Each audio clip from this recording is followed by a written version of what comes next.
আল্লাহ তাআলার কাছে সবচেয়ে প্রিয় মানুষ হলো যে মানুষটা অন্য মানুষের সবচেয়ে বেশি উপকার করে।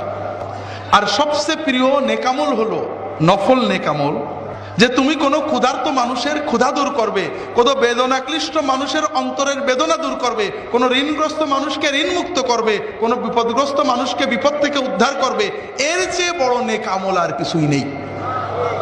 আল্লাহ রাসূল সাল্লাল্লাহু আলাইহি ওয়াসাল্লাম বলছেন, আমার কোনো ভাইয়ের সাথে তাকে সাহায্য করতে একটু হেঁটে যাওয়া মদিনার মসজিদে 1 মাস ইতিকাফ করার চেয়েও উত্তম। যদি কেউ কোনো মানুষের সাথে হেঁটে যায়, একটু তার কাজটা করে দেয়, হাজতটা মিটিয়ে দেয়। কেমন? একজন লোক টাকা পাবে একজনের কাছে, দিচ্ছে না, আপনি এলাকার প্রভাবশালী মানুষ, রাজনৈতিক নেতা, সামাজিক ব্যক্তিত্ব, সাথে যে বললেন ভাই ওর টাকাটা পাবে, দিচ্ছেন না কেন, দিয়ে দেন। লোকটা যখন জানলো আপনি জেনে গেছেন, দিয়ে দিল। একজন টাকা পাবে, খুব চাপ দিচ্ছে, গরিব মানুষ দিতে পারছে না, আপনি যে 2 মাস সময় নিয়ে দিলেন। হাসপাতালে ডাক্তাররা ভর্তি করছিল না, ক্লিনিকে যাইতে বলছিল, আপনি ভর্তি করে দিলেন।